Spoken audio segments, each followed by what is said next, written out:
할렐루야. 이번 한 주간 우리 생명의 삶에 나와 있는 에스겔서의 말씀을 통해서 우리가 창립주일 13주년이나 벌써 됐는데요. 하나님께서 우리 가운데 무엇을 원하시는가 함께 말씀으로 찾아 나가는 그런 귀한 시간이 되기를 바랍니다. 근데 사실 8장부터 11장까지는 좀 암울합니다. 왜냐하면 거의 대부분의 내용들이 회개를 촉구하고 또 무엇보다도 이스라엘 백성들 가운데 어떠한 죄악이 있는가, 그 죄의 참상에 대해서 지금 보여주고 있는 내용이 그렇습니다.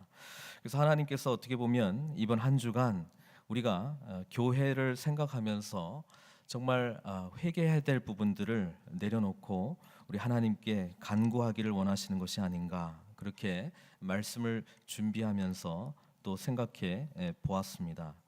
에스겔 선지자는 제사장입니다. 제사장은 예배드릴 처소가 있어야 됩니다.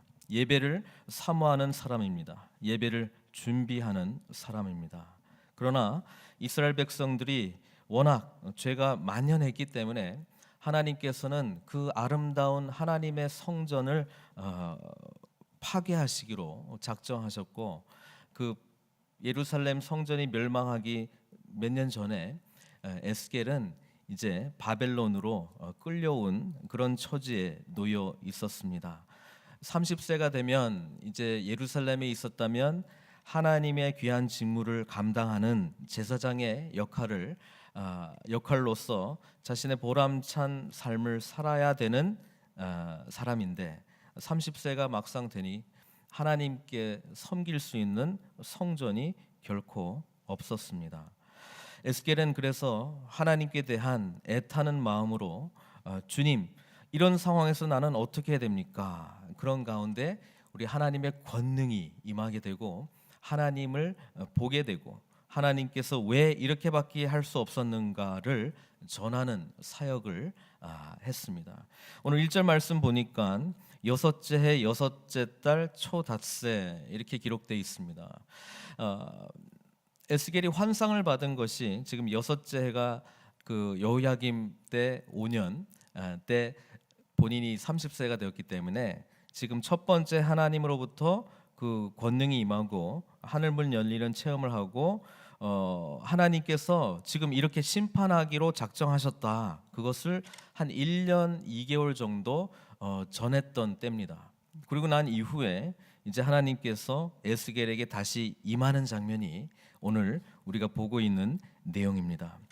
1절 보니까 여섯째 해 여섯째 달 초닷새 나는 집에 앉았고 유다의 장로들은 내 앞에 앉아 있는데, 이렇게 기록되어 있습니다. 지금 에스겔에게는 이제 하나님께서 에스겔과 함께 하시는구나, 에스겔의 여러 가지 행위적인 예언들을 통해서 실제로 그런 것들이 일어나는 것을 보고 유다의 장로들은 이제 다시금 이제는 우리가 어떻게 해야 되는가, 하나님의 말씀이 무엇인가 듣기 위해서 에스겔 주변에 앉아 있었다라고 하는 것입니다. 이 유다의 장로들, 하나님의 백성들을 잘 지도하고 인도해야 될 유다의 장로들, 이들은 에스겔과 같은 심정으로 우리는 정말 이제는 어떤 방향으로 나아가야 될 것인가 그렇게 질문하며 앞에 앉아 있었다라고 이야기하고 있습니다. 그런데 이때 주 여호와의 권능이 거기에서 내게 내리기로. 여러분, 우리 몸된 교회가 다시금 일어나기 위해서는 먼저 여호와의 권능으로 일어나야 될 줄로 믿습니다. 여호와의 권능으로 일어나기 위해서는 먼저 우리 마음 가운데 간절히 하나님의 이 권능을 사모하는 마음이 선행되어야 됩니다. 그리고 하나님의 권능이 임하게 되면 왜 이렇게 될 수밖에 없었는가, 하나님께서는 우리의 이전의 모습들을 보여주면서 앞으로 인도할 방향을 제시해 줄 거라 이 말입니다. 우리 몸된 교회, 늘푸른 선교교회가 일어나기 위해서 먼저 하나님을 사모하고 하나님의 권능이 우리 가운데 임하기를 원합니다. 에스겔의 그 간절한 마음, 또 에스겔을 통해서 정말 유다 장로들이 그 앞에 앉아 있으면서 하나님, 정말 주님의 뜻이 무엇입니까? 간절히 묻는 가운데에 여호와의 권능이 우리들 가운데 임하기를 원합니다. 이럴 때 2절, 3절에 나타난 우리 하나님의 놀라운 영광의 모습을 보게 된다는 것입니다. 에스겔은 이렇게 기록합니다. 내가 보니 불같은 형상이 있더라. 그 허리 아래의 모양은 불 같고 허리 위에는 광채가 나서 단새 같은데 그가 손 같은 것을 펴서 내 머리털 한 모금을 잡으며 이렇게 계속적으로 기록하고 있습니다. 이전에 그발강가에서 만났던 그 하나님의 영광의 모습이 다시금 에스겔에게 보여집니다. 내일 본문에 좀 더 구체적으로 이 모습이 어떤 것인지 나옵니다만은 오늘은 좀 특이한 장면입니다. 이게 뭐냐면 하나님의 권능이 임했어요. 하나님의 권능이 임하고 에스겔의 머리채를 잡습니다. 그리고 이제 에스겔은 머리채가 붙들린 가운데 예루살렘으로 다시 가게 됩니다. 얼마나 꿈에 그리던 예루살렘입니까? 환상 가운데 하나님께서 에스겔의 머리채를 잡고 이렇게 움직여주는 거예요. 오늘날 아주 신기한 놀이기구를 탄 것과 같은 모습으로 예루살렘을 방문합니다. 그리고 에스겔은 환상 중에 북향한 문에 이르게 되는데 거기서부터 4개의 예루살렘 성전에서 일어나고 있는 참상들을 우리 하나님께서 보여줍니다. 첫 번째가 무엇입니까? 첫 번째가 북향한 문 가운데에 우상, 곧 질투를 일어나게 하는 우상의 자리가 있는 곳이라고 해서 질투의 우상이 있습니다. 그 우상이 질투하는 우상이 아니고 하나님으로 하여금 질투하게 하는 우상이라는 거예요. 여러분, 우상이 무엇입니까? 우상은 하나님 아닌 다른 것을 최고의 가치로 여기는 것이 우상입니다. 하나님은 그 모습 때문에 지금 예루살렘이 이렇게 되었다, 지금 말씀해주고 있는 것입니다. 사랑하는 성도 여러분, 오늘 우리가 하나님의 권능을 향해서 나아가기를 원한다면, 권능을 받고 일어나기를 원한다면 먼저 우리 속에 정말로 내가 가치 있게 여기는 것이 무엇인가 진지하게 생각해 봐야 됩니다. 그것이 나의 우상인지 아닌지 하나님께서는 권능이 강력하게 임하게 하기 위해서 그 모습들을 보여주고 있다는 거예요. 그러니까 하나님의 질투를 유발하게 하는 그런 우상의 자리, 그 자리에 예루살렘 백성들, 그 유다 백성들이 다 모여서 하나님께 예배하고 있었다라고 하는 거예요. 근데 재밌게도 4절에 보니까 이스라엘 하나님의 영광이 거기에 있는데 내가 들에서 본 모습과 같더라. 그발강가에서 바라봤던 그 화려한 하나님의 모습이 예루살렘 성전에 있는 거예요. 사랑하는 성도 여러분, 하나님으로부터 질투를 유발시키는 우상의 자리에 하나님도 계십니다.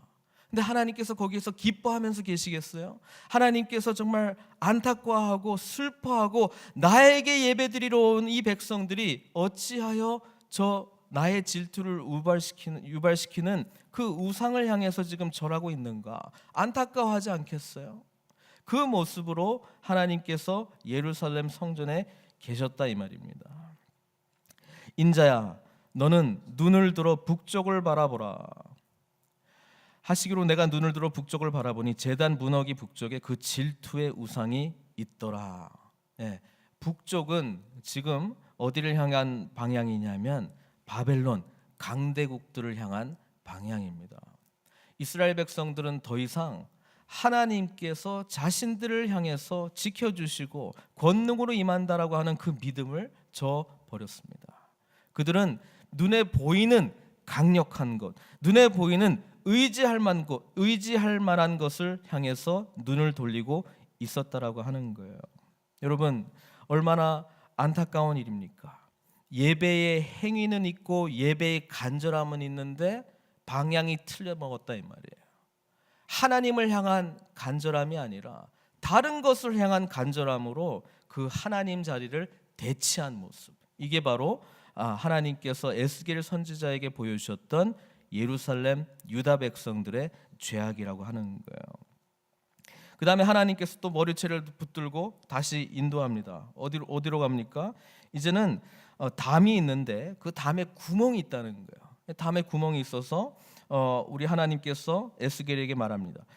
8절에 인자야, 너는 이 담을 헐라 하시기로 내가 그 담을 허니 한 문이 있다라는 거예요. 이게 뭡니까? 은밀하게 행해지는 겁니다. 잘 찾을 수 없는 거예요. 구멍을 이렇게 파내야지만 보여주는 건데요. 거기에 보니까 더 가증하고 악한 일이 일어나고 있어요. 10절에 보니까 내가 들어가 보니 각양 곤충, 가증한 짐승과 이스라엘 족속의 모든 우상을 그 사방 벽에 그렸고, 그것도 더 놀라운 것은 이스라엘 족속의 장로 중 70명이 그 앞에 섰으며 사반의 아들 야하샤냐도 그 가운데 섰고 각기 손에 향로를 들었는데 향연이 구름같이 오르더라. 여러분, 하나님 앞에서 향을 피운다라고 하는 것은 기도하는 것입니다. 근데 사방벽에 하나님 아닌 다른 것들을 그 벽에다가 다 그려놓고 지금 누가 이 일을 하고 있다는 거예요? 장로들이 그 일을 하고 있다는 거예요. 우리가 지금 출애굽기 지금 20장 지금 넘어가고 있는데 19장에 그 모세가 70명의 장로들도 같이 데리고 올라갑니다. 나중에요. 그리고 하나님과 교제하고 먹고 마시고 이 놀라운 하나님의 은혜를 체험하게 하는데, 그 70명의 장로들, 이 유다 공동체를 대표하고 그들을 지도해야 되고 그들을 인도해야 될 이 장로들의 모습 속에 뭐가 있다는 거예요? 하나님 아닌 다른 것들을 향해서 간절히 기도하고 하는 열심들이 보여주고 있다는 거예요. 하나님 아닌 다른 것들을 향한 이 가치, 이것이 대치되었다 이 말입니다. 우리가 하나님의 권능이 임하고 우리 속에 이 예배의 회복을 하나님께서는 원하고 있는 거예요. 우리 가운데 정말 예배를 향한 간절한 마음이 있는가? 예배를 향한 간절한 소망하는 마음들이 있는가? 예배 한 번 지키기 위해서 정말 나의 모든 것을 내려놓는, 생명 걸고 나아가는 그런 마음들이 있는가? 그런 일들이 일어나지 않을 때는 어떻게 하나님께서 이 위대한 하나님의 몸된 교회를 일으키실 수가 있습니까? 성전에 같이 계신 하나님이시지만 그분은 오히려 슬퍼하시고 오히려 정말 나의 질투를 유발시키는 그런 일들을 바라보면서 얼마나 마음속에 안타까워하겠습니까? 여러분, 교회가 일어나기 위해서, 하나님의 권능으로 일어나기 위해서 예배의 회복이 일어나야 될 줄 믿습니다. 또 하나님께서 에스겔을 데리고 갑니다. 어디로 갑니까? 이제 14절에 보니까 더 기가 막힌 일들이 있어요. 여호와의 전으로 들어가는 북문에 이르시기로 보니 14절에요. 여인들이 앉아 담무스를 위하여 애곡하더라. 이게 뭡니까? 담무스가 뭐냐면 우리 생명의 삶에도 나와 있지만요, 수메르의 목자입니다. 그리고 바벨론의 신이 됩니다. 제가 쭉 읽어볼게요. 바벨론 신화에 따르면 담무스는 겨울을 상징하는 멧돼지에 바쳐 죽었습니다. 담무스의 아내인 여신 아시타르는 오랫동안 애통한 후에 지하 세계로 내려가서 그를 죽음에서 구해냈다. 그래서 담무스를 믿는 여인들은 바벨론역 4월부터 6일 동안 애통하면서 울었다. 뭐 이렇게 되어 있습니다. 그래서 이 신화를 바탕으로 해서 겨울에서 사계절이 지나가는, 그러니까 이제 죽었다가 이제 부활하는 그런 내용. 그리고 이제 여인들은 그것을 이제 기념하면서 애곡했다 이렇게 되어 있습니다. 저는 이 장면을 보면서 이 말씀은 이렇게 이해했습니다. 어떤 거냐면 애곡하고 슬퍼하는 소리는 있어요. 모습은 있어요.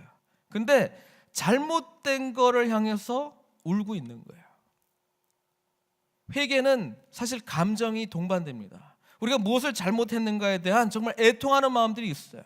근데 정작 슬퍼해야 될 것, 정말 애통해야 될 것에 대해서는 울지 않고 안 울어야 될 것 가지고 간절히 우는 모습들, 이게 바로 이 여인들이 보여주고 있는 모습이라고 하는 것입니다.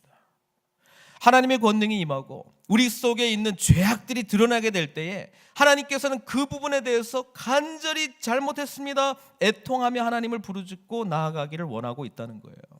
그런데 뭐예요? 엉뚱한 거 붙들고 슬퍼서 이거 아니면 안 된다, 아이고 나 힘들어 죽겠다라고 지금 애곡하고 있는 모습, 이게 바로 여인들이 담무스 앞에서 앉아서 예루살렘 성전에서 하나님을 향해서가 아니라 다른 것을 향해서 울고 있는 모습입니다. 이 처참한 모습이 보여주고 있다는 거예요. 그런데 또 이제 마지막으로 이제 더 가증한 것을 보여줄 것이다 이렇게 이야기합니다. 그게 뭡니까? 바로 태양 숭배라고 하는 것이죠. 태양 숭배, 태양은 창조하신 창조물입니다. 그렇죠? 창조주를 예배하지 않고 창조된 하나님의 피조 세계를 예배하고 있는 안타까운 모습이죠. 참 빛은 우리 하나님께 있습니다. 하나님이 제일 먼저 세상을 창조하실 때에 빛이 있으라 말씀하시지 않았습니까? 이 빛은 태양빛이 아닙니다. 이 빛은 생명을 주는 빛입니다. 이 빛은 소망을 주는 빛이고, 이 빛은 삶의 진정한 의미를 주는 빛입니다. 그래서 예수님께서도 내가 빛이다, 내가 세상의 빛이다, 나를 향해서 나오는 자마다 생명을 얻게 될 것이고 진정한 삶의 의미를 경험하게 될 것이고 영생을 얻게 될 것이다 말씀하고 있지 않습니까?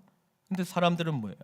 보이는 것 의지하는 하나님의 피조 세계 가운데 있는 빛, 밝음을 향해서 나아가고 있다라고 하는 거예요. 이 모든 네 개의 사건들을 에스겔이 바라보면서 전부 잘못된 예배의 모습을 보여주고 있는 거예요. 사랑하는 성도 여러분, 오늘 하나님께서는 우리들에게 분명하게 말씀해 주고 있는 거예요.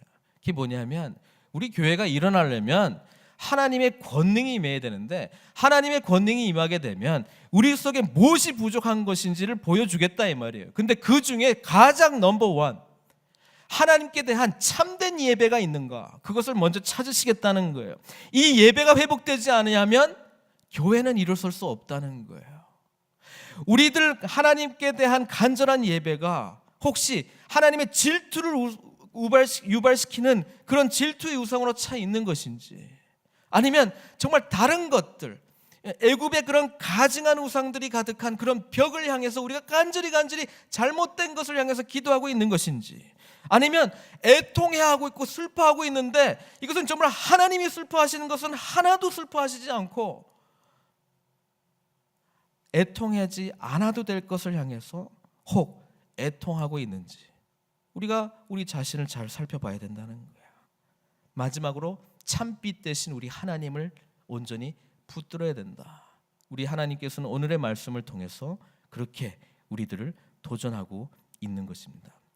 사랑하는 성도 여러분, 말씀을 맺겠습니다. 교회가 일어나기를 원하는 것 하나님께서 원하시는 일입니다. 그러기 위해서 먼저 우리 속 안에 있는, 잠재되어 있는 아직 발견하지 못했던 우상들을 제거하십시오. 여호와의 권능을 사모할 때 하나님께서는 먼저 그분의 진리의 빛을 우리 심령 가운데 비춰주시면서 그것을 제일 먼저 보여주실 것입니다. 삶 가운데 나를 향한 그 마음, 예배하는 그 마음은 어디 있는가?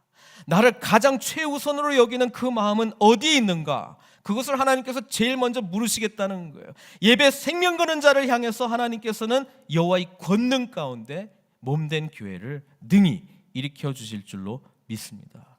그 은혜를 향해서 함께 나아가십시다. 오늘 하나님의 말씀입니다. 마음에 품고 하나님 앞에 다시금 결단하며 나아가시는 저와 여러분들 되시기를 주님의 이름으로 축원드립니다.